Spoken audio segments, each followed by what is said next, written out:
Dito lang kayo, mga anak. Huwag na huwag kayong lalabas. Ang bigat ng pinto ng lumang bodega ay halos hindi makaya ni Elena. Isang maliit na siwang na lang ang natitira. Sapat para masilip niya ang dalawang pares ng mga matang nakatitig sa kanya, puno ng takot at pagkalito. Si Luna, ang kanyang panganay, ay tahimik na nakayakap sa kanyang kapatid. Si Angelo naman ay mahigpit ang kapit sa laylayan ng bestida ng kanyang kapatid. Ang mga maliliit niyang labi ay nanginginig. Promise, babalikan kayo agad ni Mama, bulong ni Elena, at naramdaman niya ang pamilyar na kirot sa kanyang dibdib. Isinara niya ng tuluyan ng pinto. Ang tunog ng pagbagsak nito ay parang isang hatol. Nakatayo siya sa gitna ng malawak na hardin ng mansyon ng mga Vergara. Ang hangin ay malamig at ang langit ay kulay abo. Tila nakikidalamhati sa kanya. Sa loob ng bodega, ang tanging nagsisilbing higaan ng kanyang kambal ay isang makapal na karton. Ang tanging pagkain nila ay tigkalahating piraso ng biskwit. Para sa inyo to, mga anak. Para sa gamot mo, Angelo. Paulit-ulit niyang sinasabi iyon sa kanyang isip habang naglalakad siya patungo sa main door ng mansyon. Bawat hakbang ay mabigat. Ang loob ng bahay ay mas malamig pa kaysa sa labas. Malawak, makintab ang sahig, at napakatahimik. Walang mga litrato sa dingding. Walang kahit anong bakas ng isang pamilya. Ang lahat ay perpekto, malinis, at walang buhay. Siguraduhin mong walang alikabok na matitira, Elena. Ayaw ni Sir Samuel ng makalat. Iyon ang bilin ng head housemaid bago ito umalis. Sinimulan ni Elena ang kanyang trabaho. Habang nagpupunas ng mga mamahaling kasangkapan, ang isip niya ay nasa bodega. Kumain na kaya sila? Natatakot kaya sila sa dilim? Napahinto siya sa tapat ng isang maliit na mesa. May isang silver picture frame dito, ang nag-iisang picture frame sa buong sala. Larawan iyon ng isang matandang babae na may ngiting napakabait.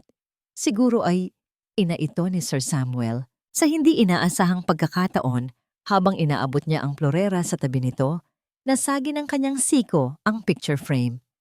Isang malakas na tunog ng nabasag na salamin ang bumasag sa katahimikan. Nanlaki ang mga mata ni Elena. Ang puso niya ay nagsimulang tumibok ng napakabilis. Dali-dali niyang pinulot ang bawat piraso ng bubog, nanginginig ang kanyang mga kamay. Nasugatan ang kanyang daliri, ngunit hindi niya iyon ininda. Napatayo siya at akmang itatapon ang mga bubog nang may marinig siyang isang mahinang tunog. Isang iyak. Nanggagaling ito sa labas, mula sa direksyon ng bodega. Si Angelo. Umiiyak ang anak niya. Nataranta si Elena. Anong gagawin niya? Lalabas ba siya para patahanin ang kanyang anak at baka may makakita sa kanya? O hahayaan niya lang itong umiyak at baka may makarinig bago pa siya makapagdesisyon? Isang tunog ang nagpatigil sa kanyang paghinga. Ang tunog ng isang mamahaling sasakyan na pumapasok sa gate. Dumating na siya. Dumating na si Sir Samuel Vergara at narinig niya ang mga yabag. Papalapit. Pero hindi ito papunta sa main door. Ang mga yabag ay diretsong papunta sa likod bahay, papunta sa bodega. Kinansela ang meeting. Iyon ang simpleng dahilan kung bakit umuwi ng maaga si Samuel Vergara. Isang tawag lang mula sa kanyang sekretarya at ang dapat sana'y 4 na oras na pag-uusap tungkol sa quarterly earnings ay natapos bago pa man magsimula. Ayaw niya ng mga biglaang pagbabago sa kanyang schedule. Para sa kanya, ang kontrol ay kapayapaan. Ang bawat minuto ng kanyang araw ay nakaplano. Ang pagkakansela ng meeting ay isang maliit na gusot sa perpekto niyang sistema. Ipinasok niya ang kanyang sasakyan sa malawak na driveway. Napakunot ang noo niya nang mapansin na bahagyang nakaawang ang isang bahagi ng gate. Tiyak na isinara yon ng security guard kaninang umaga. Bumaba siya ng sasakyan at ang hangin ay sinalubong siya ng amoy ng mamasamasang lupa. Uulan yata. Isa na namang bagay na wala sa kanyang kontrol. Pumasok siya sa loob ng mansyon. Ang lahat ay nasa tamang lugar, maliban sa isang bagay. May kakaibang pakiramdam. Isang presensya na hindi pamilyar. At mayroon ding isang maliit, halos hindi mapansing marka sa salamin ng sliding door patungo sa hardin. Isang bakas ng kamay, napakaliit. Parang sa isang bata. Dumilim ang kanyang mukha. Kumuha siya ng panyo mula sa kanyang bulsa at maingat na pinunasan yon hanggang sa kuminis muli ang salamin. Naalala niya si Mang Cardo, ang dati niyang hardinero. Umiyak ito sa harapan niya isang araw. Nagmamakaawa para sa abuloy dahil may malubhang sakit daw ang bunso nitong anak. Naawa siya. Binigyan niya ito ng malaking halaga, higit pa sa sahod nito sa loob ng 3 buwan. Kinabukasan, hindi na ito pumasok. Nalaman na lang niya mula sa ibang katulong na walang sakit ang anak ni Mang Cardo. Ginamit ang pera para makipag-inuman at magsugal.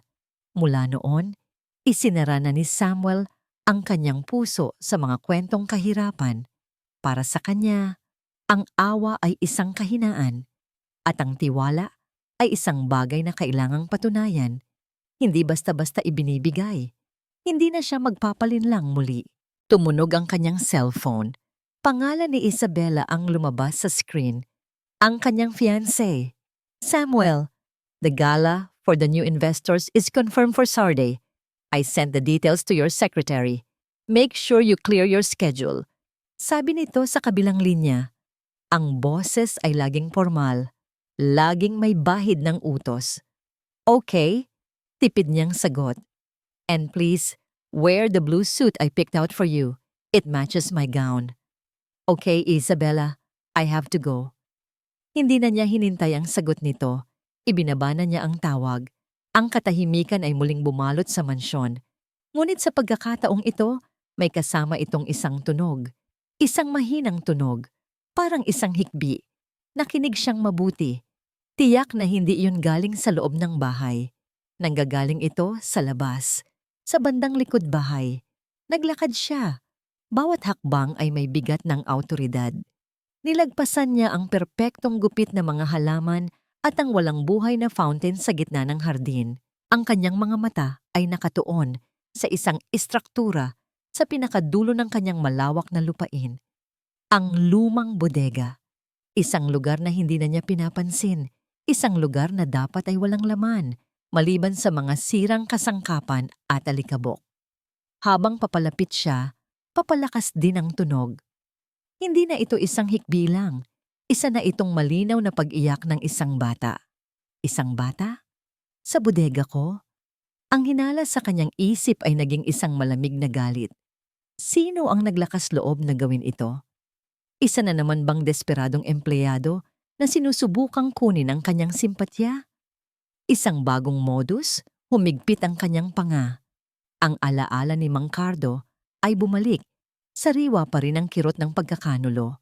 Hindi na siya magiging tanga. Hindi na muli. Nakarating siya sa harap ng malaki at makapal na pinto ng bodega. Ang tunog ng pag-iyak ay nanggagaling mismo sa loob. Walang pag-aalinlangan, hinawakan niya ang mabigat na hawakan at hinila ito ng buong puwersa. Isang nakabibinging tunog ng kinakalawang na metal ang pumunit sa katahimikan. Bumukas ang pinto. Isang siwang ng kulay abong liwanag ang pumasok sa madilim na loob ng bodega. Dala ang mga alikabok na tila mga bituing sumasayaw sa hangin. Sa una, wala siyang makita kundi mga anino at lumang mga kahon.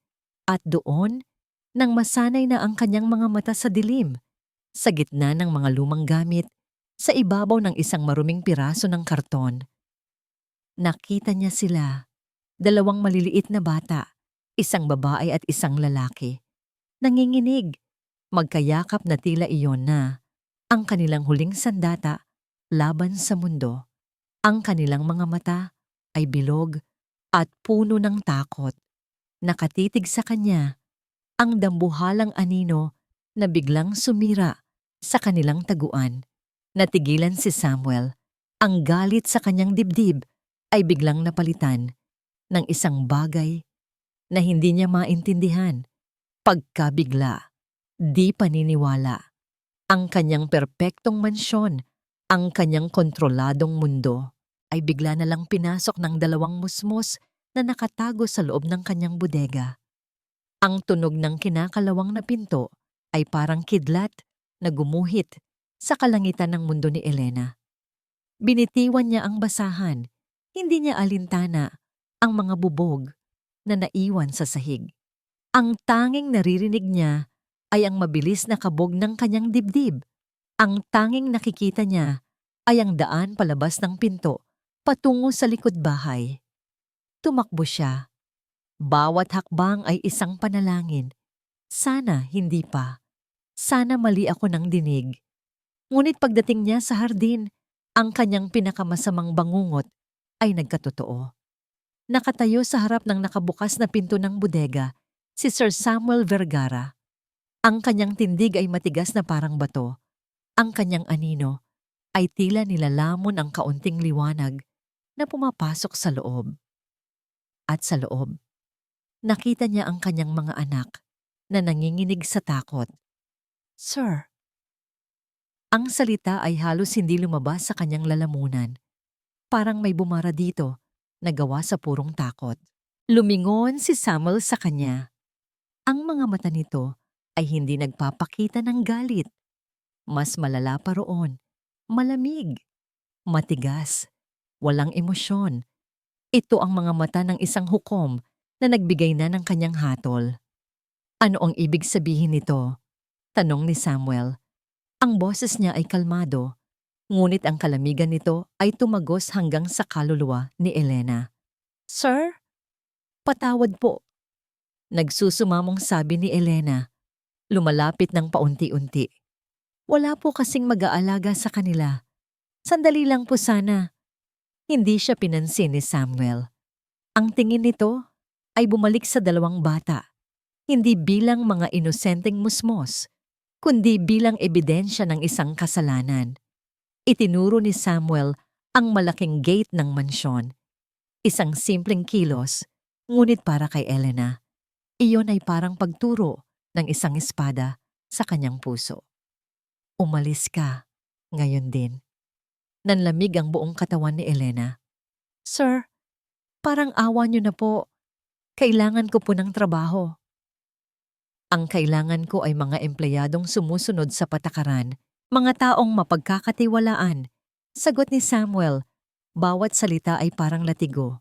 "Niloko mo ako." "Hindi po. Sir, hindi po yan totoo." Sa sobrang desperasyon, lumuhod si Elena sa mamasa-masang lupa. Ang mga luha na kanina pa niya pinipigilan ay bumuhos na. "Sir, may sakit po ang anak kong lalaki. Kailangan niya ng gamot. Kahit ngayon lang po. Pakiusap, babayaran ko po ang kahit anong nasira ko." Ngunit ang mukha ni Samuel ay hindi nagbago. Isang mapait na ngiti ang sumilay sa kanyang mga labi. "Ilang beses ko nang narinig ang mga ganyang kwento," sabi niya, at sa boses niya ay may bahid ng pait ng nakaraan. "At hinding-hindi na ako magpapaloko ulit." Tumingin siya kay Elena na nakaluhod, basang-basa sa luha. Ang kahirapan ay hindi lisensya para manloko. Ang mga salitang iyon ang tumapos sa lahat. Tumayo si Elena, ang kanyang mga tuhod ay nanghihina. Wala nang silbi ang pag-iyak. Wala nang silbi ang pagmamakaawa. Tahimik siyang lumapit sa bodega at hinawakan ang kamay ng kanyang dalawang anak. Hinila niya sila palabas, papalayo sa malamig na tingin ni Samuel Vergara. Hindi na siya lumingon pa. Naglakad sila palabas ng malawak na hardin, patawid sa driveway na gawa sa bato, at lumabas sa napakataas na gate na bakal. Isang malakas na tunog ang narinig nila sa kanilang likuran, ang tunog ng pagsara ng gate. Kasabay nito, isang patak ng ulan ang tumama sa noo ni Elena.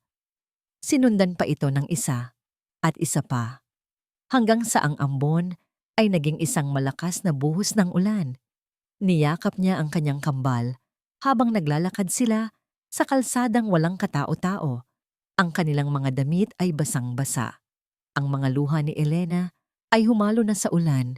Walang sino man ang makapagsasabi kung saan nagsisimula ang isa at kung saan nagtatapos ang isa pa. Nakarating sila sa isang luma at abandonadong waiting shed. Sumilong sila roon, giniginaw at gutom.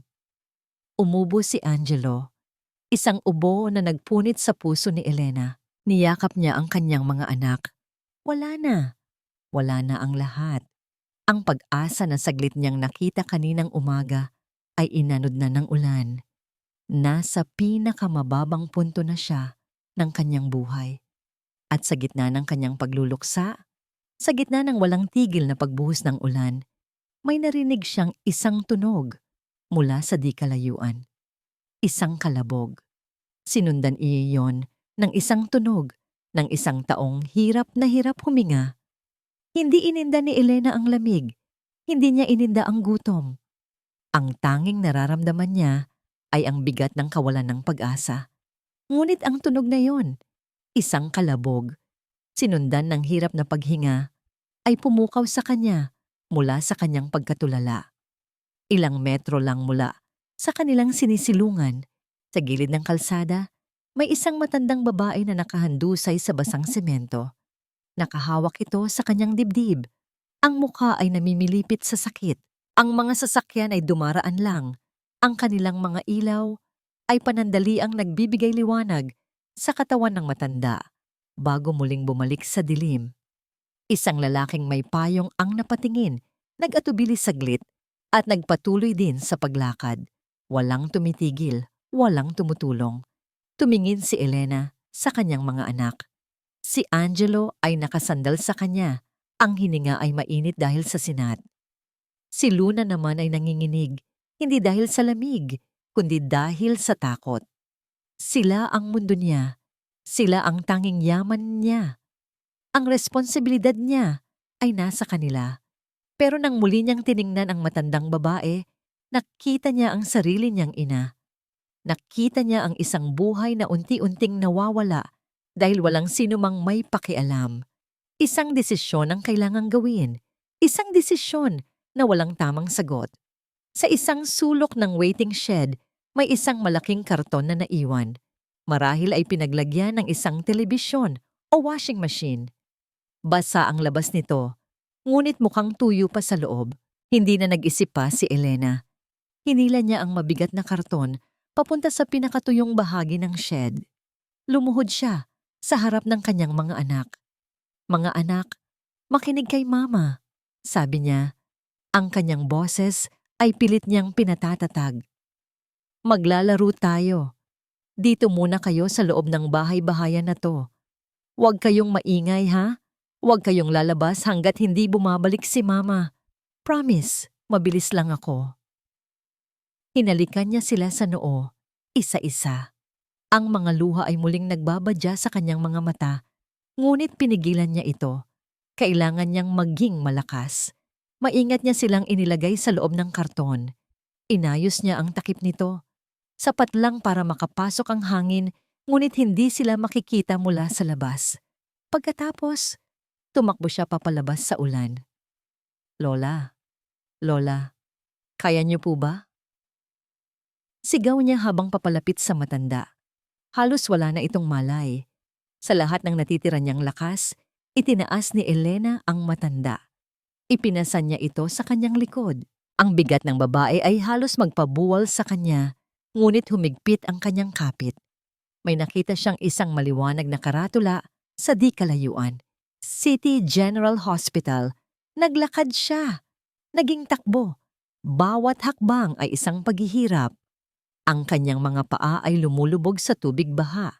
Ang kanyang mga baga ay naghahanap ng hangin. Ang bigat sa kanyang likuran ay parang bigat ng buong mundo. Hindi niya alam kung gaano katagal siyang tumakbo. Ang tanging nasa isip niya ay ang mga salitang, kailangan siyang mabuhay. Kailangan siyang mabuhay. Nang sa wakas ay narating niya ang entrance ng emergency room. Ang kanyang mga tuhod ay bumigay na. Tulong! Tulungan niyo kami! Sigaw niya. Ang kanyang boses ay paos at basag. Agad na may mga nurse at orderly na lumabas, dala ang isang stretcher.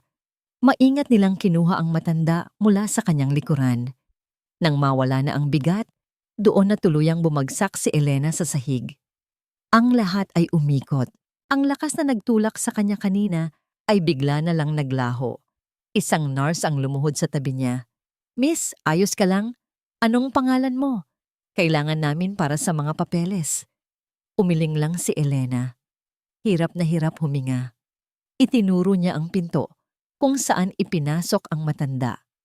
Sa huling hibla ng kanyang lakas, nagawa niyang itanong ang tanging mahalaga sa kanya sa sandaling iyon.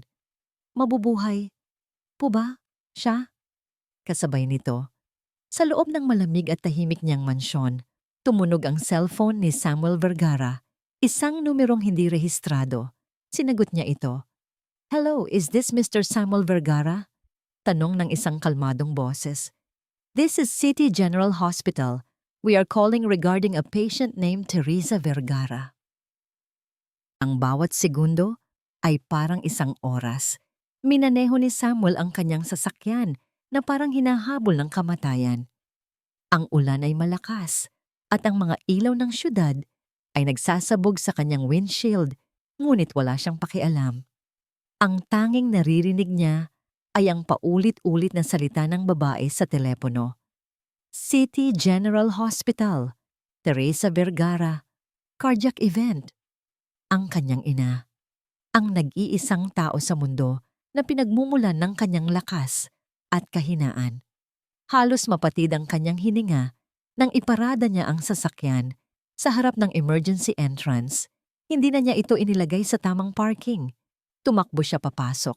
Hindi alintana ang mga damit niyang nababasa ng ulan. Ang amoy ng ospital, antiseptic at sakit, ay sumalubong sa kanya. "Nasaan ang pasyenteng si Teresa Vergara?" Tanong niya sa unang nurse na nakita niya. Ang kanyang boses ay mas mataas at mas desperado kaysa sa karaniwan. "Sir, aayusin lang po ang... Ako si Samuel Vergara. Anak niya ako." Pagpuputol niya at sa tono ng kanyang boses ay naintindihan agad ng nurse ang pagkaapurado nito. Itinuro siya sa isang cubicle sa dulo ng pasilyo. Bawat hakbang ni Samuel ay parang may mga karayom na tumutusok sa kanyang dibdib. Inaasahan niya ang pinakamasama. Ngunit pagdating niya roon, nakita niya ang kanyang ina na nakahiga. May oxygen mask, pero payapa. Isang doktor ang nag-check sa kanyang vitals. "Mr. Vergara," sabi ng doktor, "your mother suffered a severe cardiac event. Pero sa awa ng Diyos, may nagdala sa kanya rito sa tamang oras. She was very, very lucky. A few more minutes, and we would have lost her." Gumaan ang pakiramdam ni Samuel, ngunit ang mga salita ng doktor ay nag-iwan ng tanong. May nagdala sa kanya rito. Sino? "Kailangan muna siyang magpahinga. Ililipat na namin siya sa private room mamaya," sabi pa ng doktor bago umalis. Naiwan si Samuel na nakatitig sa kanyang ina. Napakaliit nito tingnan sa kama ng ospital. Ang malakas at masayahing babae na kilala niya ay biglang naging napakamarupok. Kinabog ang kanyang dibdib sa takot na muntik na niya itong mawala. Kinuha niya ang kanyang cellphone para tawagan ang kanyang sekretarya para ikansela ang lahat ng kanyang schedule para bukas. Naglakad siya papalabas ng cubicle, naghahanap ng mas tahimik na lugar sa magulong pasilyo. At doon, sa dulo ng pasilyo, malapit sa exit kung saan malamig ang hihip ng hangin, may isang bagay na pumukaw sa kanyang pansin. Isang malaking karton. Napakunot ang noo niya. Anong ginagawa ng isang basurahan sa loob ng ospital? Ngunit habang papalapit siya, napansin niyang gumagalaw ang karton at mula sa loob, nakita niya ang dalawang maliliit na ulo. Ang parehong mga bata mula sa bodega. Parang binuhusan ng nagyayelong tubig si Samuel.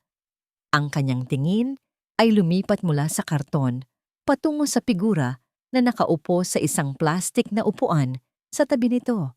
Ang buhok ay basang-basa at nakadikit sa kanyang mukha. Ang damit ay luma at kupas, nangingitim Dahil sa pagkakabasa, ang babae ay nakayuko. Ang mga siko ay nakapatong sa kanyang mga tuhod, tila pasan niya ang buong mundo. Si Elena. Ang babaeng ipinagtabuyan niya. Ang babaeng tinawag niyang manloloko. Biglang nag-ugnay ang lahat sa kanyang isip. Ang kanyang ina, may nagdala sa kanya rito. Ang babae, basang-basa, pagod na pagod. Ang dalawang bata, nakasilong sa isang karton. Ang mga salitang sinabi niya kanina ay bumalik sa kanya. Bawat isa ay parang isang sampal sa kanyang mukha. Ang kahirapan ay hindi lisensya para manloko. Nabitawan niya ang kanyang cellphone. Isang malakas na kalabog ang ginawa nito sa sahig, ngunit hindi niya iyon narinig. Ang mundo niya ay umikot. Ang katotohanan ay isang malakas na suntok na nagpatigil sa kanyang paghinga. Ang babaeng hinusgahan niya, ang siyang nagligtas sa buhay ng kanyang ina. Dahan-dahang nagangat ng tingin si Elena. Marahil ay dahil sa tunog ng nahulog na cellphone. Ang kanilang mga mata ay nagtagpo. Sa mga mata ni Elena, walang galit, walang panunumbat.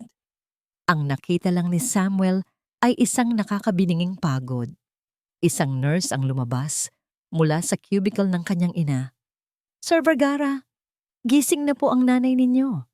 Nagmamadali siyang bumalik. Ang kanyang mga binti ay nanginginig. Ang kanyang isip ay gulong-gulo. Pagpasok niya, ngumiti ang kanyang ina. Isang mahinang ngiti. Tinanggal nito ang oxygen mask. Ang unang mga salita na lumabas sa bibig ni Lola Teresa ay isang tanong na sumaksak ng malalim sa konsensya ni Samuel. "Anak, nasaan ang anghel na nagatta na nagligtas sa akin?" Nakaupo pa rin si Elena sa upuang plastik. Yakap ang kanyang dalawang anak na sa wakas ay nakatulog na dahil sa pagod. Bawat hihip ng malamig na hangin mula sa labas ay parang tumatagos sa kanyang basang damit hanggang sa kanyang mga buto. Wala na siyang pakialam.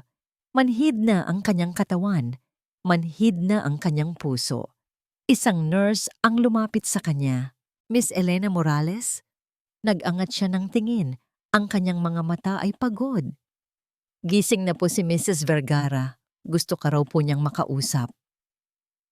Ang puso ni Elena ay nagsimulang tumibok ng mabilis. Ano niyang sasabihin niya? Anong gagawin niya? Bago pa siya makasagot, nakita niya si Samuel Vergara na papalapit. Nakatayo ito sa likod ng nurse. Ang mukha ay hindi mabasa. Ang mga mata niya ay nakaiwas. Tila hindi kayang salubungin ang kanyang tingin. "Sumunod ka sa akin," sabi lang ni Samuel, at tumalikod na ito. Nag-aalangan man ay tumayo si Elena. Gisingin niya sana ang mga anak niya, ngunit isang orderly ang lumapit na may dalang wheelchair. "Dito na po natin sila isakay, ma'am, para hindi maistorbo." Walang imik na sumunod si Elena. Tinulak ng orderly ang wheelchair habang naglalakad siya sa likod ni Samuel. Pababa sa isang mahaba at tahimik na pasilyo, palayo sa gulo ng emergency room. Huminto sila sa harap ng isang pinto na may nakasulat na private suite. Ang silid ay malawak at malinis. Mainit ang temperatura sa loob. Nakahiga sa kama si Lola Teresa. Wala ng oxygen mask, ngunit halata pa rin ang panghihina. Nang makita siya nito, isang matamis na ngiti ang sumilay sa mga labi ng matanda. "Hija," sabi ni Lola Teresa. Ang boses ay mahina. "Lumapit ka." Dahan-dahang lumapit si Elena. Inabot ni Lola Teresa ang kanyang kamay. Ang kamay nito ay mainit, puno ng buhay, di tulad ng malamig at nanginginig na kamay ni Elena. "Salamat," sabi ng matanda. Ang mga mata ay nangingilid sa luha. "Salamat sa iyo. Ikaw ang anghel ko. Utang ko sa iyo ang buhay ko." Napayuko si Elena. Hindi alam ang sasabihin. "Wala po yun, ma'am. Ginawa ko lang po ang dapat." "Huwag mo akong tawaging ma'am. Lola Teresa na lang," sabi nito. At mas hinigpitan pa ang hawak sa kanyang kamay. Nakatayo lang si Samuel sa isang sulok, tahimik na pinapanood ang lahat. Ang bawat salita ng pasasalamat ng kanyang ina ay parang isang dagdag na bigat sa konsensyang pumapasan sa kanya. Nang sa wakas, ay bumitaw na si Lola Teresa. Lumapit si Samuel. Hindi pa rin siya makatingin ng diretso kay Elena. Kinuha niya ang kanyang wallet at mula roon ay inilabas niya ang isang checkbook. Kumuha siya ng ballpen. Ang tunog ng pagsulat niya sa papel ay tila napakalakas sa katahimikan ng kwarto. Pinunit niya ang tseke at iniabot ito kay Elena. "Tanggapin mo to," sabi niya. "Bayad para sa abala at para sa lahat." Tinitigan ni Elena ang piraso ng papel. Hindi niya tiningnan ang halaga. Alam niyang malaki iyon. Sapat na para sa gamot ni Angelo. Sapat na para sa upa sa bahay. Sapat na para mabuhay sila ng ilang buwan. Pero dahan-dahan, umiling siya. Itinulak niya ng marahan ang kamay ni Samuel palayo. Sa unang pagkakataon, mula nang magkita sila ulit, tiningnan niya si Samuel nang diretso sa mga mata. "Hindi ko po matatanggap yan, sir." Nagulat si Samuel. "Bakit? Kulang pa ba?" "Hindi po sa ganoon." Mahinahong sagot ni Elena, ngunit sa kanyang boses ay may bigat at katatagan. "Sir, ang kailangan ko po ay trabaho, hindi limos." Natigilan si Samuel. Walang salitang lumabas sa kanyang bibig. Mula sa kama, narinig nila ang mahinang boses ni Lola Teresa. Nakatingin ito sa sarili niyang anak at sa mga mata nito ay may malinaw na bakas ng pagkadismaya. Kasabay nito, isang mahinang katok ang narinig nila sa pinto. Bumukas ito at pumasok ang isang doktor na may seryosong mukha.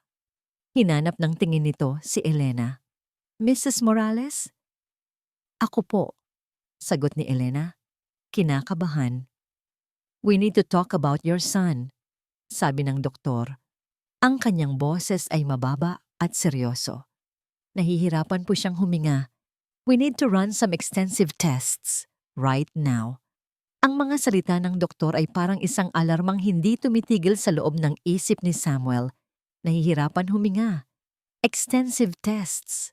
Ang bata ay nagkasakit dahil sa kapabayaan niya. Dahil pinalayas niya ito sa gitna ng ulan. Kung may mangyaring masama sa batang iyon, ang dugo nito ay nasa kanyang mga kamay. "Gawin ninyo ang lahat," sabi ni Samuel sa doktor. Ang kanyang boses ay nagbago. Hindi na ito malamig at may awtoridad, kundi puno ng pag-aalala. "Lahat ng kailangang test, lahat ng pinakamagaling na espesyalista. Ilipat niyo siya sa pinakamagandang kwarto. Ako ang bahala sa lahat ng gastos." Ang doktor ay tumango, bahagyang nagulat sa biglaang pagbabago ng CEO na kilala sa pagiging mahigpit sa pera. Habang isinasagawa ang mga utos, si Elena ay nakatayo lang sa isang tabi, parang isang anino.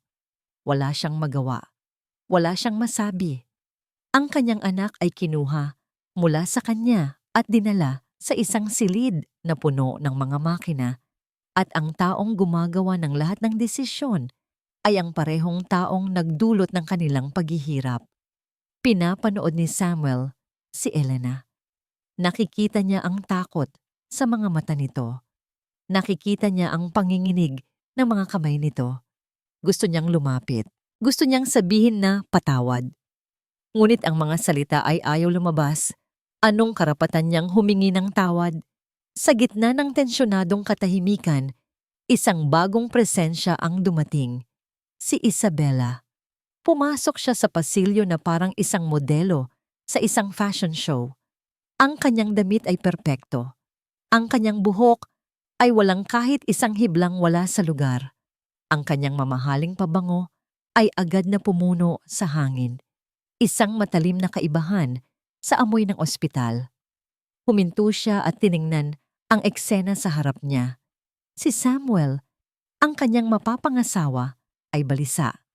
Si Lola Teresa ay nasa kama ng ospital at isang babaeng mukhang basahan. Kasama ang dalawang marurungis na bata sa isang wheelchair. Isang perpektong ngiti ang sumilay sa mga labi ni Isabela habang lumalapit siya kay Samuel. "Samuel, darling, I rushed over as soon as I heard about Tita Teresa. How is she? She's stable now, Isabella. Sagot ni Samuel. Ang kanyang atensyon ay nasa pinto pa rin kung saan dinala si Angelo. Napansin ni Isabella ang direksyon ng tingin ni Samuel. Ang kanyang mga mata ay lumipat kay Elena. Tinitingnan ito mula ulo hanggang paa na may bahid ng pagtataka at kaunting pagkasuklam. At sino naman sila, Samuel? Tanong ni Isabella. Ang kanyang boses ay matamis, ngunit ang tanong ay matalim. Kamag-anak ba natin? Hindi sumagot si Samuel. Ang kanyang isip ay abala sa pag-aalala. Ang pananahimik ni Samuel ay mas nagpatibay sa hinala ni Isabella. Ano ang mayroon sa babaeng ito para makuha ang buong atensyon ng isang Samuel Vergara? Habang si Samuel ay abala sa pakikipag-usap sa isang nurse, dahan-dahang lumayo si Isabella. Kinuha niya ang kanyang cellphone at nagdial. "Hello, it's me." Bulong niya sa telepono. "I have a job for you. I want a complete background check on a woman. Her name is Elena Morales. Gusto kong malaman ang lahat. Bawat sikreto. Bawat dumi. Do you understand?" Ibinaba niya ang tawag at nang lumingon siyang muli, ang matamis na ngiti ay bumalik na sa kanyang muka. Sakto namang may isang doktor na lumabas mula sa silid kung saan ginagamot si Angelo. Ngunit hindi ito ang doktor kanina. Mas matanda ito, mas seryoso, at sa nameplate nito ay nakasulat, Dr. Alonzo, Head of Cardiology. Nilapitan nito si Samuel. "Mr. Vergara?" "Yes, Doc. How is he?" Mabilis na tanong ni Samuel. Hindi agad sumagot ang doktor. Tiningnan muna nito ang paligid. Tila sinisigurado na walang ibang makakarinig. "Mr. Vergara, may kailangan po tayong pag-usapan," sabi ng doktor. Ang kanyang boses ay mahina at puno ng pag-iingat. Tungkol ito sa isang pambihirang kondisyon. Huminto ang doktor. Tila naghahanap ng tamang salita. Isang kondisyon na pamilyar sa pamilya ninyo. Parang isang bomba ang mga salita ni Dr. Alonzo na sumabog sa loob ng isip ni Samuel. "Anong ibig mong sabihin, Doc?" Tanong ni Samuel. Ang kanyang boses ay naglalaman ng pagkalito at takot. "Pamilyar sa pamilya namin." Nag-aalangang tumingin ang doktor kay Elena na nakatayo sa di kalayuan, balisang naghihintay ng balita. "Mr. Vergara, perhaps we can talk in my office." "No," madiin na sagot ni Samuel. "Sasabihin mo na ngayon, ina siya ng bata, karapatan niyang malaman." Huminga ng malalim si Dr. Alonzo. "The boy, Angelo, has a condition called Vergara cardiomyopathy." "Vergara?" Ulit ni Samuel. Ang salita ay parang banyaga sa kanyang pandinig kahit pa apelyido niya ito. "Yes. Ito ay isang hereditary heart condition na ipinangalan sa lolo ninyo, si Dr. Ricardo Vergara. Ang unang nakatuklas nito, mahigit 50 taon na ang nakalipas," paliwanag ng doktor. "It's extremely rare. Sa pagkakaalam ng medical community, ang kondisyong ito ay matatagpuan lamang sa mga taong may direktang dugong Vergara." Isang nakabibinging katahimikan ang bumalot sa kanilang tatlo. Si Elena ay napahawak sa kanyang bibig. Ang kanyang mga mata ay nanlalaki sa pagkalito. Si Samuel naman ay parang nagyelo sa kanyang kinatatayuan. "Imposible," sabi ni Samuel, umiiling. "Nagkakamali kayo. Paano mangyayari yon? Baka may ibang pamilya lang na may kaparehong kondisyon." "That's what we thought at first," sabi ng doktor. "Pero Mr. Vergara, there's another marker, isang bagay na hindi maipagkakamali." Itinuro ng doktor ang leeg ng natutulog na si Luna, ang kapatid ni Angelo, na nasa wheelchair. "Can I?" Tumango si Elena. Maingat na inalis ng doktor ang buhok na nakaharang sa batok ng bata. At doon, sa ilalim ng kanang tainga nito, may isang maliit na birthmark, isang hugis gasuklay na marka. "Ito po," sabi ng doktor. Itong Vergara Crescent ay isang physical trait na laging kasama ng genetic condition. Mayroon din nito ang kapatid niya. At base sa medical records ng pamilya ninyo, mayroon din nito ang yumaong ama ninyo. At meron din po kayo, Mr. Vergara. Automatikong napahawak si Samuel sa sarili niyang batok. Alam niya ang markang iyon. Isang bagay na hindi niya pinapansin, pero laging nandoon. Ang mundo ay tila huminto sa pag-ikot. Ang mga piraso ng isang palaisipan na hindi niya alam na mayroon pala ay biglang naglalaglagan mula sa langit. Ang kanyang ina, minsan ay nagkwento sa kanya noong bata pa siya. Isang kwento tungkol sa isang malungkot na prinsesa na napilitang ipamigay ang kanyang unang anak. Akala niya ay isa lang iyong fairy tale. Tumingin siya kay Elena, ang babaeng hinusgahan niya. Ang babaeng inakusahan niya. Sino? Sino ang ama ng mga anak mo? Tanong ni Samuel. Ang kanyang boses ay nanginginig. Ang asawa ko po, si Daniel, sagot ni Elena. Ang luha ay nagsisimula nang mamuo sa kanyang mga mata dahil sa pagkalito at takot. Pero, patay na po siya. Anong itsura niya? Matangkad po. Laging nakangiti. At may peklat po siya sa kaliwang kilay. Napapikit si Samuel. Naalala niya ang isang lumang litrato sa wallet ng kanyang ina. Isang kupas na larawan ng isang binatang lalaki na hindi niya kilala. Matangkad, nakangiti, at may peklat sa kaliwang kilay. Lumingon siya sa dalawang bata. Hindi na bilang mga anak ng isang estranghero. Ang kanilang mga muka, may hawig. Ang kanilang mga mata, pamilyar. Hindi sila mga estranghero. Hindi sila mga anak ng manloloko. Sila ay pamangkin niya. Ang katotohanan ay isang malakas na alon na rumagasa at winasak ang lahat ng pader na itinayo niya sa paligid ng kanyang puso. Nang walang anumang salita, tumalikod si Samuel. Naglakad siya pabalik sa silid ng kanyang ina. Ang bawat hakbang ay mas mabigat kaysa sa nauna. Kinuha niya mula sa bedside table ang wallet nito. Nanginginig ang kanyang mga kamay habang binubuksan niya ang isang lihim na bulsa. Nandoon ang kupas na litrato. Bumalik siya kay Elena. Hindi niya masalubong yung tingin nito. Ipinakita lang niya ang litrato. Ito ba ang asawa mo? Tumulo ang mga luha ni Elena nang makita ang litrato ng yumaong asawa. Tumango siya. Humarap si Samuel sa silid kung nasaan ang kanyang ina, na walang kamalay-malay sa nangyayari.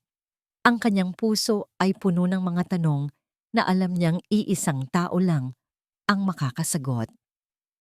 Pumasok siya sa kwarto, hawak ang litrato na parang isang sentensya. Ma, sabi niya, ang kanyang boses ay basag at puno ng sakit at pagkalito. Sino ang lalaking ito? Naiwan si Elena sa pasilyo, kasama ang doktor at ang kanyang dalawang natutulog na anak. Ang mga salitang Vergara cardiomyopathy at Vergara Crescent ay umuugong sa kanyang tainga na parang isang wikang hindi niya maintindihan.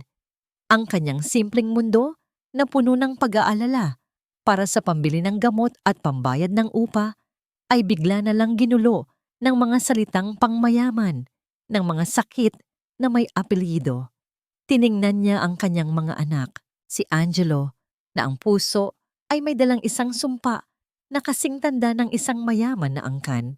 Si Luna, na ang marka sa batok na dati isang simpleng nunal lang ay isa na palang selyo, isang tatak ng pag-aari. Bumukas ang pinto ng silid ni Lola Teresa. Lumabas si Samuel, hindi para kausapin siya, kundi para tawagin siya. Pumasok ka, sabi nito.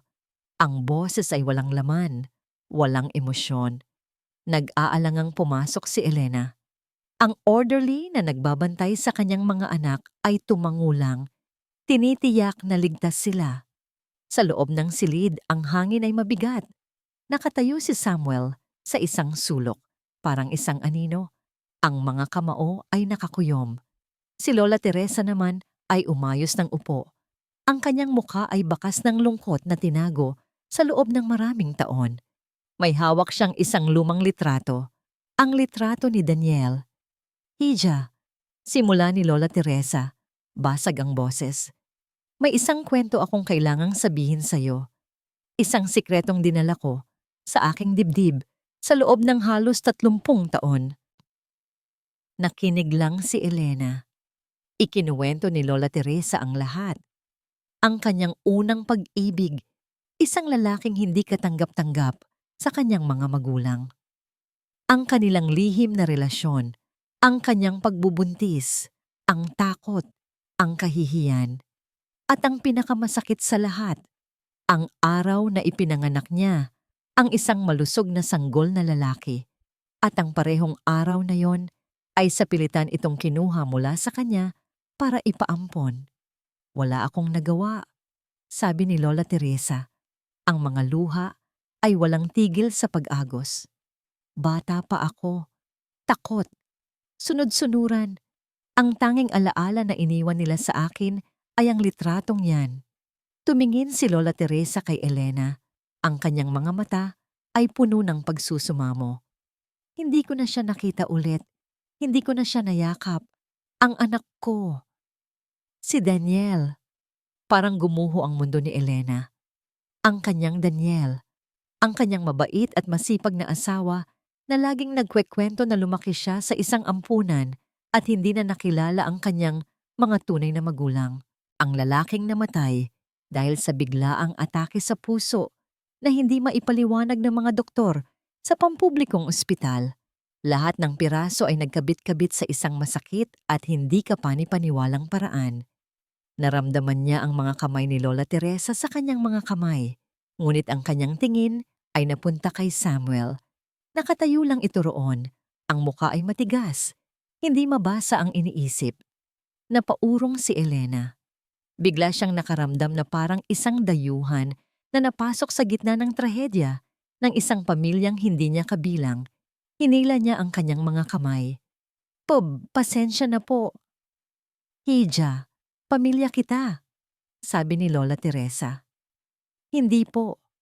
Mabilis na sagot ni Elena. Ang takot ay mas nangingibabaw na kaysa sa pagkalito. Ang asawa ko po ay isang simpleng karpintero. Ako po ay isang labandera. Hindi po kami yan. Niyakap niya ang kanyang sarili na para bang iyon ang tanging paraan para protektahan ang kanyang sarili mula sa katotohanan ito. Ang mga anak niya ay mga Bergara. Ang ibig sabihin, may karapatan sila sa lahat ng ito. Sa yaman, sa pangalan. Pero kasama noon ay ang panganib. Ang mga tingin na mapanghusga. Tulad ng mga tingin ni Samuel kanina. Ang isang mundo na napakakomplikado at puno ng mga lihim. Lumapit si Lola Teresa at muling hinawakan ng kanyang kamay. Mas mahigpit ngayon. Hindi aksidente ang lahat ng ito, Elena. Sabi ng matanda. Ang kanyang boses ay puno ng kombiksyon. Tadhana ang nagdala sa iyo sa akin. Tadhana ang nagbalik sa aking mga apo. Ngunit para kay Elena, ang salitang tadhana ay tunog na parang isang panganib. Samantala, sa isang malamig at modernong opisina sa kabilang bahagi ng syudad, muling tumunog ang cellphone ni Isabela. Ma'am, may nakuha na po ako. Sabi ng boses sa kabilang linya, tungkol kay Elena Morales. And? Walang pasensyang tanong ni Isabela habang tinitingnan ang kanyang perpektong manicure. May record po siya. Natanggal siya sa dati niyang trabaho sa isang maliit na kumpanya. Ang dahilan, suspetsa ng pagnanakaw ng impormasyon. Isang dahan-dahan at mapanganib na ngiti ang sumilay sa mga labi ni Isabela. Perfect, bulong niya. Ipadala mo sa akin ang lahat ng detalye, lahat ng ebidensya. Natagpuan na niya ang kanyang bala at handa na siyang iputok ito. Ang isip ni Samuel ay isang magulong karagatan.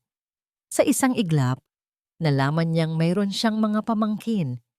Sa isang iglap, nalaman niyang ang kapatid na hindi niya nakilala ay namuhay at namatay sa kahirapan. Ang bigat ng katotohanan ay parang isang malaking bato na nakadagan sa kanyang dibdib. Nakatayo siya sa pasilyo. Pinapanood si Elena na dahan-dahang kinakausap si Luna habang hinihintay ang balita mula sa mga doktor na nag-aasikaso kay Angelo. Sa unang pagkakataon, nakita niya ito hindi bilang isang empleyado o isang estranghero, kundi bilang isang ina na nag-aalala. Isang pamilya. Isang pamilyang dapat sana'y inalagaan ng mga Vergara. Sa gitna ng kanyang pagmumuni-muni, dumating si Isabela. Ngunit hindi na ito ang Isabela na matamis ang nangiti. May dala itong isang malaking brown envelope at ang kanyang mukha ay puno ng isang pekeng pag-aalala. "Samuel," sabi nito, ang boses ay sadyang pinahina na parang may ibinubulong na sikreto. "We need to talk. Privately." Pumasok sila sa isang maliit na waiting room na walang tao. "I was worried about you." Simula ni Isabela, inilapag ang envelope sa mesa. "This is all so sudden. This woman, she just appears out of nowhere and suddenly she's family. I did some checking, darling. Para sa kapakanan mo, para sa proteksyon ng pamilya natin." Binuksan niya ang envelope at inilabas ang isang tumpok ng papeles. "Elena Morales." Basa niya. 2 years ago, she worked for a small tech startup, isang kumpanyang kalaban ng Vergara Corp, sa isang maliit na proyekto. And look at this. Itinuro niya ang isang dokumento, isang termination letter. Ang dahilan, loss of trust and confidence due to suspicion of leaking confidential company data. Parang may malamig na kamay na humaplos sa batok ni Samuel. Itinanggi niya ang lahat, syempre. Patuloy ni Isabela, ang boses ay puno ng awa na para bang siya ang biktima. Walang sapat na ebidensya para kasuhan siya, kaya tinanggal na lang siya. "Samuel, isipin mo, alam niya kung sino tayo. Alam niya ang tungkol sa sakit ng mga Vergara. Hindi ba't napakagandang kwento? Isang mahirap na babae na aksidenteng nailigtas ang matriarch ng pamilyang matagal na niyang pinupuntirya." Ang bawat salita ni Isabela ay isang patak ng lason na dahan-dahang pumapasok sa isip ni Samuel. Ang alaala ni Mang Cardo ay bumalik. Ang sakit ng pagkakanulo. Ang panunumpa niya na hinding-hindi na siya magpapaloko muli. Bumalik siya sa pasilyo, hawak ang mga papeles na parang isang hatol. Nakita niya si Elena, nakangiti habang pinupunasan ang mukha ni Luna. Isang nangiti na ngayon, sa kanyang mga mata ay tila isang maskara. Lumapit siya. "Elena." Nilingon siya nito, at ang ngiti ay naroon pa rin. "Sir Samuel, may balita na po ba?" Hindi na niya ito pinatapos. Ipinakita niya rito ang mga papeles. "Totoo ba to?" tanong niya. Hindi na ito ang sigaw ng galit tulad ng dati. Mas malala. Isang malamig at basag na boses ng isang taong nasaktan. Nawala ang ngiti ni Elena nang makita ang mga dokumento. Nanlaki ang kanyang mga mata. "Saan niyo po nakuha yan? Totoo ba na nagtrabaho ka sa kumpanyang ito? At tinanggal ka dahil sa pagnanakaw ng impormasyon?" "Hindi po. Hindi po totoo yan." Depensa ni Elena. Ang boses ay nagsimulang manginig. "Isang gawa-gawang kwento lang po yan. Pinaratangan lang po ako dahil may isang katrabaho na inggit sa akin." "Talaga?" tanong ni Samuel. Isang mapait na ngiti ang sumilay sa kanyang mga labi. "At sino ang maniniwala sa'yo? Wala kang ebidensya. Ang tanging mayroon ka ay isang kwento na puno ng kahirapan at kamalasan. Isang perpektong kwento." Nakita ni Elena ang pagbabago sa mga mata ni Samuel. Ang kaunting pag-asa na naramdaman niya kanina, ang kaunting tiwala na nagsimulang mabuo, ay biglang nagkadurog-durog na parang salamin. "Hindi ko alam na kayo ang pamilya ng asawa ko," sabi ni Elena. Ang mga luha ay nagsimula ng bumagsak. "Hindi ko po alam.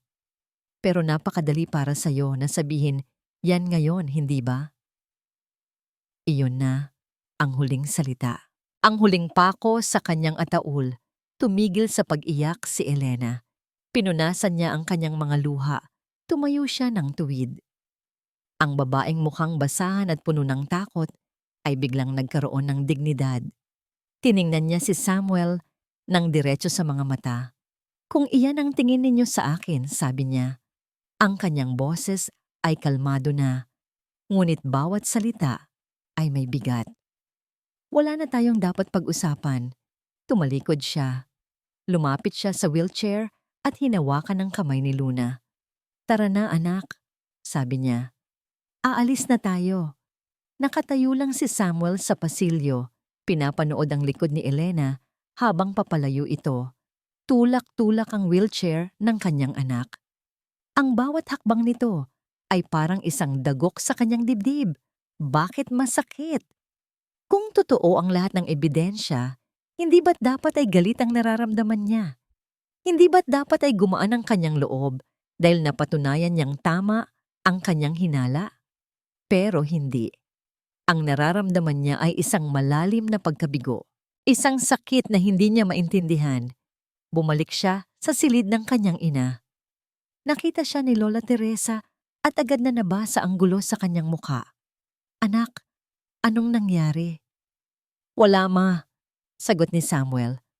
Umupo sa isang upuan at ipinatong ang kanyang ulo sa kanyang mga kamay. Umalis na siya. Ipinakita niya ang mga papeles sa kanyang ina. Siya pala ang tipo ng taong hinahayaan kong pumasok sa pamilyang ito. Tiningnan ni Lola Teresa ang mga dokumento. Binasa niya ito ng mabuti, ang kanyang mukha ay kalmado. Pagkatapos ng ilang sandali, ibinaba niya ang mga ito sa mesa. "Hindi ako naniniwala dito," sabi niya. "Ma, nariyan na ang ebidensya." Giit ni Samuel. Lahat ay konektado. Ito ang plano niya mula sa simula. "Samuel!" sabi ni Lola Teresa. Ang kanyang boses ay mahinahon, ngunit may bigat ng karunungan. Nakikita ng mata ang ebidensya, pero puso lang ang nakakakita ng katotohanan. "Ano ang ibig mong sabihin?" "Ang babaeng nagligtas sa akin. Ang babaeng walang pag-aalinlangang ipinagkatiwala ang sarili niyang mga anak sa isang karton para lang mailigtas ang isang estranghero. Sa tingin mo ba, ang babaeng yon ay may kakayahang gumawa ng ganito kasamang plano?" Natigilan si Samuel. Ang imahe ni Elena na tumatakbo sa ilalim ng ulan, pasan-pasan ang kanyang ina, ay bumalik sa kanyang isipan. Ang imahe ng dalawang batang nakatingin sa kanya nang may takot sa loob ng bodega. Pero ang mga papeles, papeles lang yan, Samuel. Madaling pekein, madaling manipulahin, sabi ni Lola Teresa. Pero ang kabutihan ng puso, hindi mo yon kayang itago at lalong hindi mo yon kayang Tumingin ang matanda sa kanyang anak. "Sino ang nagbigay sa'yo niyan? Si Isabela ba?" Tumango si Samuel. Isang malungkot na ngiti ang sumilay sa labi ni Lola Teresa. Nakita ko ang tingin niya kay Elena kanina. Ang isang babae ay kayang makita ang inggit sa mga mata ng kapwa niya babae. Biglang naalala ni Samuel ang pag-uusap nila ni Isabela. Ang pekeng pag-aalala. Ang mabilis na paghahanap ng ebidensya. Naalala niya ang malamig at kalkuladong tingin ni Isabela na madalas niyang hindi pinapansin. Paano kung mali siya? Paano kung sa pangalawang pagkakataon, nagkamali na naman siya ng husga? Tumayo si Samuel. Isang bagong determinasyon ang nabubuo sa kanyang dibdib. Hindi na siya magpapadala sa mga papeles. Hindi na siya magpapadala sa mga salita. Sa pagkakataong ito, siya mismo ang hahanap ng katotohanan. Kinuha niya ang kanyang cellphone. Hindi ang sekretarya niya ang tinawagan niya. At hindi rin si Isabela. Tinawagan niya ang pinuno ng kanyang corporate security team, isang dating investigador na may utang na loob sa kanya. "Rico," sabi ni Samuel, ang kanyang boses ay madiin at puno ng awtoridad. "May ipapaimbestiga ako sa'yo. Isang babae, si Elena Morales, at isa pa. Ang fiancé ko, si Isabela de la Vega. Gusto kong malaman ang lahat, bawat galaw nila sa nakalipas na 2 taon.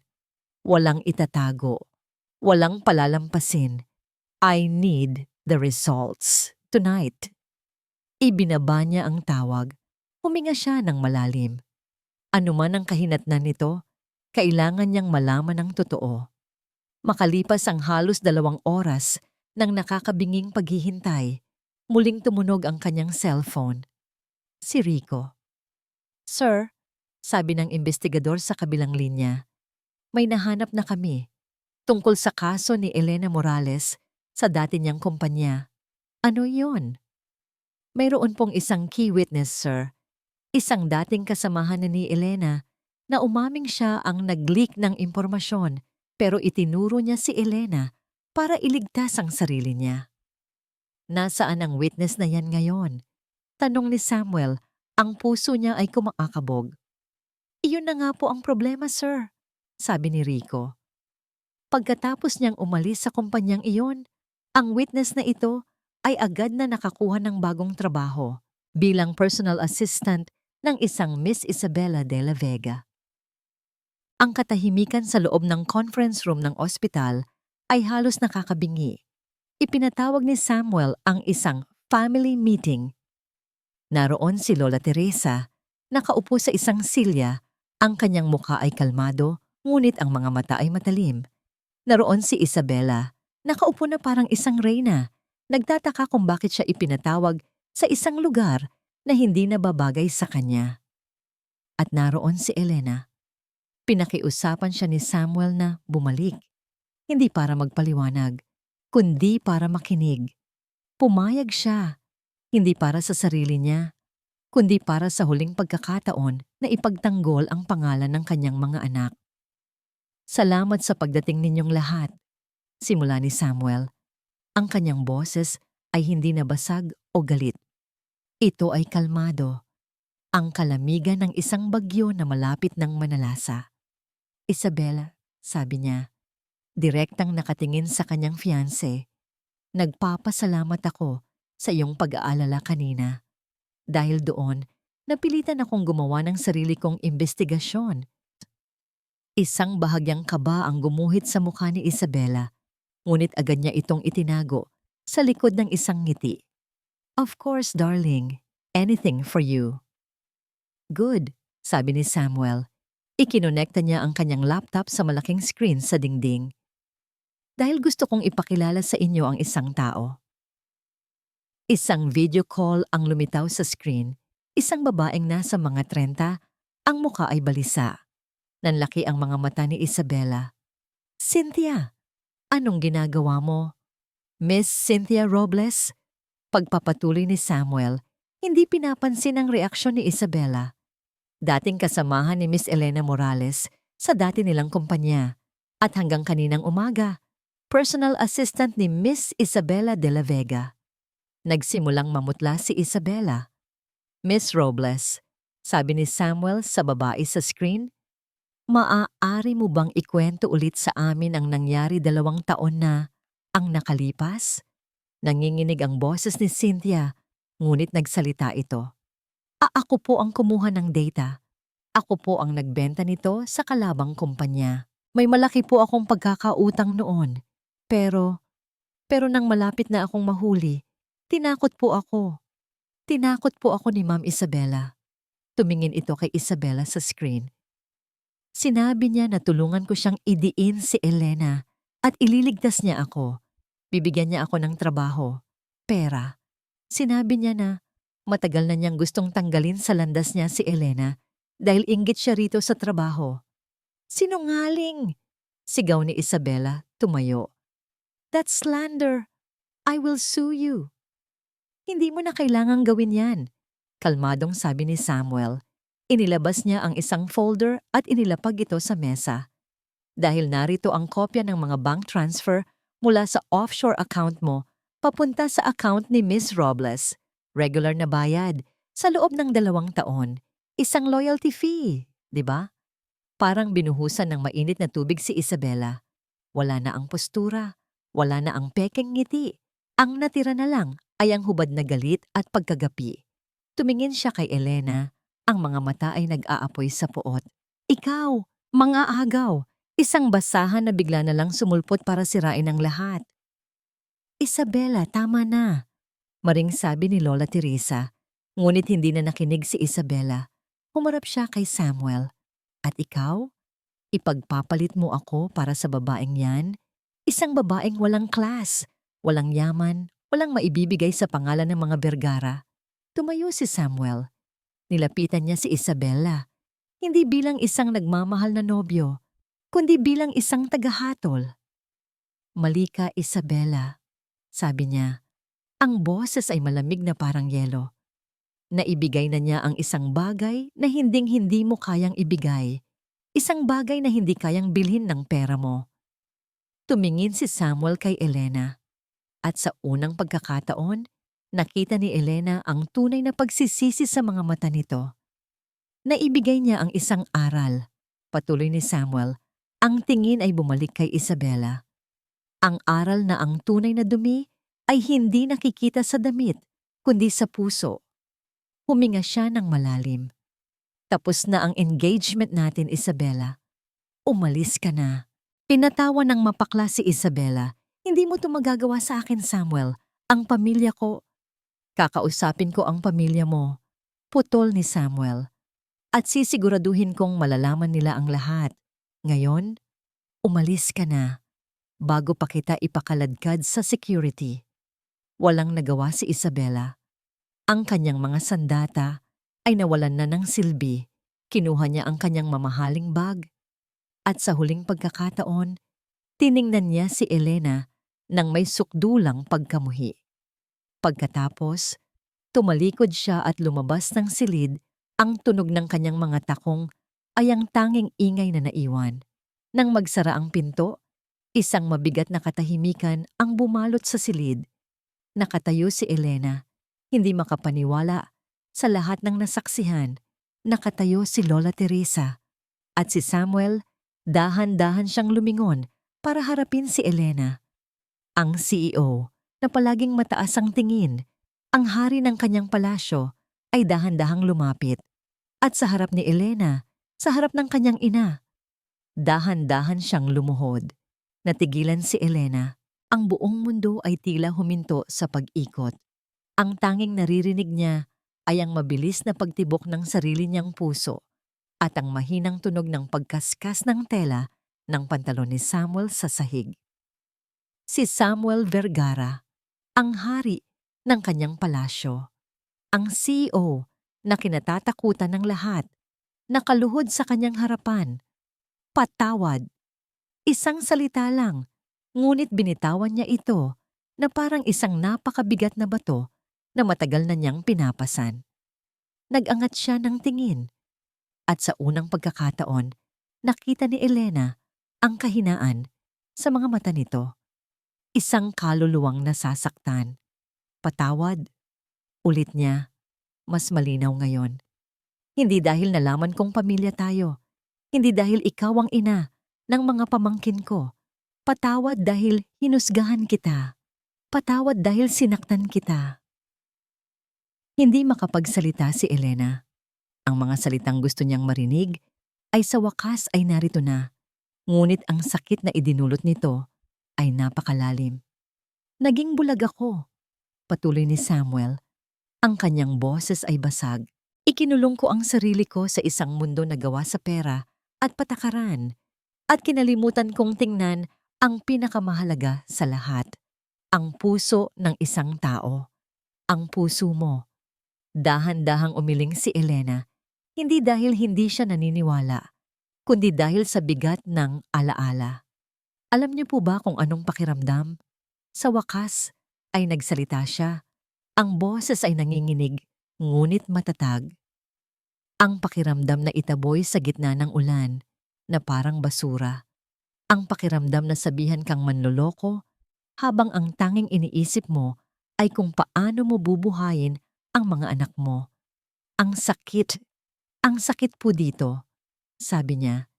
Itinuturo ang kanyang dibdib. Hindi po iyon nabubura ng pera. Hindi po iyon nabubura ng kahit anong magandang salita. Bawat salita niya ay parang isang sampal ng katotohanan kay Samuel. Hindi siya umangal. Tinanggap niya ang lahat ng iyon. Alam ko, sabi lang niya. At habang buhay kong pagsisisihan ang sakit na idinulot ko sa'yo.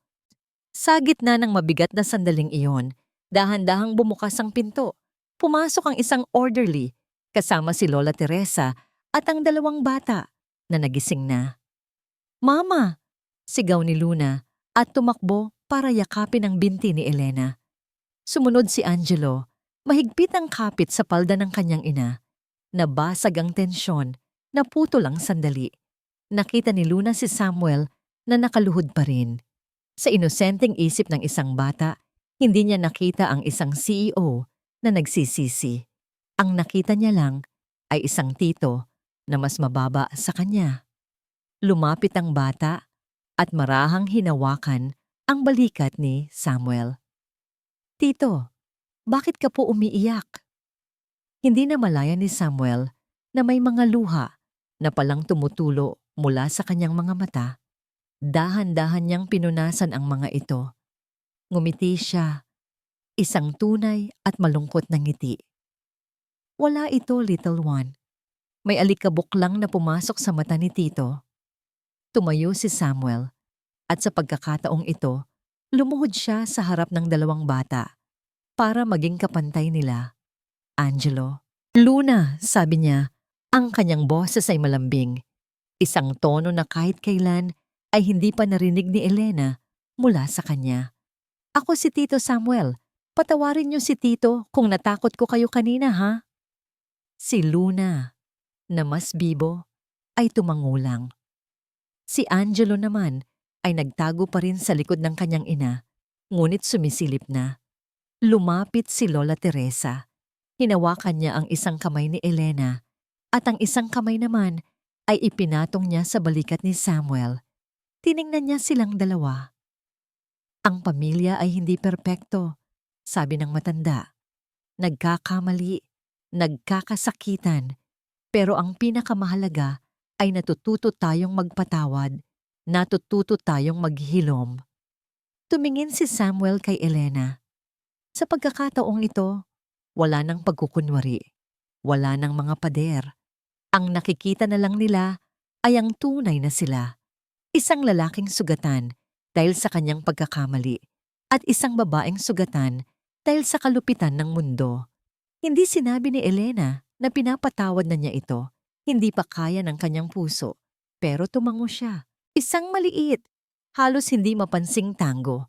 Isang tango na nagsasabing, "Sige, simulan natin." Isang tango na sapat na para kay Samuel. Isang tango na nagsilbing unang sinag ng araw pagkatapos ng isang napakahabang bagyo. Isang katok sa pinto ang muling pumutol sa kanilang katahimikan. Si Dr. Alonso, may dala itong nangiti sa kanyang mga labi. "Good news," sabi niya, nakatingin kay Elena. "The tests are all in. Stabilize na natin si Angelo. We have a clear treatment plan now. It involves surgery, but the prognosis is very, very good. Napakataas ng tsansa na lalaki siyang isang normal at malusog na bata." Parang isang mabigat na kadena ang biglang natanggal mula sa puso ni Elena. Ang balitang matagal na niyang ipinagdarasal. Sa wakas, narito na. Napatingin siya sa kanyang anak. Napatingin siya kay Lola Teresa. At sa huli, napatingin siya kay Samuel. Sa gitna ng lahat ng gulo, lahat ng sakit, isang bagong kabanata ang naghihintay. Isang pag-asa. 6 na buwan. 6 na buwan na ang lumipas mula noong araw na yon sa ospital. Para kay Samuel, ang 6 na buwan na yon ay parang isang buong buhay. Nakatayo siya ngayon sa hardin ng mansyon ng mga Vergara. Ngunit hindi na ito ang parehong hardin. Ang dating perpekto, ngunit walang buhay na mga halaman ay may kasama ng isang maliit na slide at isang swing set. Ang dating nakabibinging katahimikan ay napalitan na ng tunog ng tawanan ng mga bata. "Tito Samuel, mas mabilis pa," sigaw ni Luna habang tinutulak niya ito sa swing. Okay, heto na." Natatawang sagot ni Samuel, masayang-masaya sa bago niyang papel sa buhay. Mula sa di kalayuan, Nakaupo sa isang bench sa ilalim ng puno ng mangga sina Elena at Lola Teresa, pinapanood sila.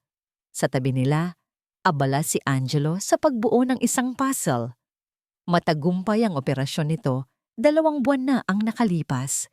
May peklat man ito sa dibdib, ang puso nito ay buo na at malakas. Ang mansyon ay hindi na isang malamig na palasyo, isa na itong tahanan. Si Elena ay hindi na isang kasambahay. Siya na ngayon ang namamahala sa bagong tatag na Teresa's Haven, isang foundation na itinayo ni Lola Teresa para tulungan ang mga single mother na tulad niya. Hindi na siya nakayuko. Ang kanyang mga mata ay puno na ng kumpiyansa at kapayapaan. Okay? Tama na yan, mga anak. Tawag ni Elena. Hapunan na. Tumakbo ang 2 bata papunta sa kanilang ina. Nag-unahan pa sila sa pagyakap dito. Ngumiti si Samuel habang pinapanood ang eksena. Araw-araw, ito ang nagpapaalala sa kanya kung gaano siya naging masuwerteng nabigyan ng pangalawang pagkakataon. Habang naghahapunan sila sa malaking mesa na dati siya lang ang kumakain, ang kwentuhan ay hindi nauubos. Kwento ni Luna tungkol sa kanyang mga bagong kaibigan sa eskwela. Kwento ni Angelo tungkol sa asong robot na binubuo nila ni Samuel. Pagkatapos ng hapunan, habang si Lola Teresa ay nagbabasa ng kwento para sa mga bata, lumabas sina Samuel at Elena sa veranda. Ang hangin ay sariwa at ang mga bituin ay nagsisimula ng lumitaw. Salamat, Samuel, sabi ni Elena, nakatingin sa malayo. Para saan? Tanong ni Samuel. Sa lahat. Para sa operasyon ni Angelo, para sa foundation, para sa pagiging isang mabuting tito sa mga anak ko. Ngumiti si Samuel. Ako dapat ang magpasalamat sa iyo, Elena. Tumingin siya rito. Ang buhok nito ay tinatangay ng hangin. Ang mga mata nito ay kumikinang sa ilalim ng ilaw mula sa loob ng bahay. Para sa kanya, ito ang pinakamagandang babae sa buong mundo. Binago mo ako, sabi niya. Binago ninyo akong lahat. Itinuro mo sa akin na ang tunay na halaga ay wala sa laman ng bank account kundi sa laman ng puso. Walang nagsalita sa loob ng ilang sandali. Pinakiramdaman lang nila ang kapayapaan ng gabi. Hindi hinawakan ni Samuel ang kamay ni Elena. Hindi siya nagsabi ng mga matatamis na salita. Hindi pa panahon. Alam niyang ang paghilom ay isang mahabang proseso. Sa halip, sinabi niya ang isang pangako. Hindi ko hihilingin ang pag-ibig mo, Elena. Alam kong hindi ko pa yun deserve. Sabi niya, ang kanyang boses ay puno ng sinseridad. Pero gusto kong malaman mo na araw-araw, mula ngayon, gagawin ko ang lahat para maging karapat-dapat sa tiwala mo at sa pagmamahal ng mga anak mo. Araw-araw, ipapakita ko sa iyo na ang Samuel na nakilala mo sa bodega ay matagal nang namatay. Tumingin sa kanya si Elena at sa unang pagkakataon, ang ngiti na ibinigay nito sa kanya ay hindi lang nangiti ng pasasalamat o ng pagkakaibigan. Mayroon itong bahid ng isang bagong simula. Tumangulang ito, isang tango na puno ng pag-asa. Mula sa loob ng bahay, narinig nila ang masayang tawa ni Lola Teresa at ang mga hagik-gik ng kambal. Napangiti si Samuel. Dati, ang tanging pag-aari niya ay isang malaking bahay. Ngayon, sa wakas, mayroon na siyang isang tunay na tahanan.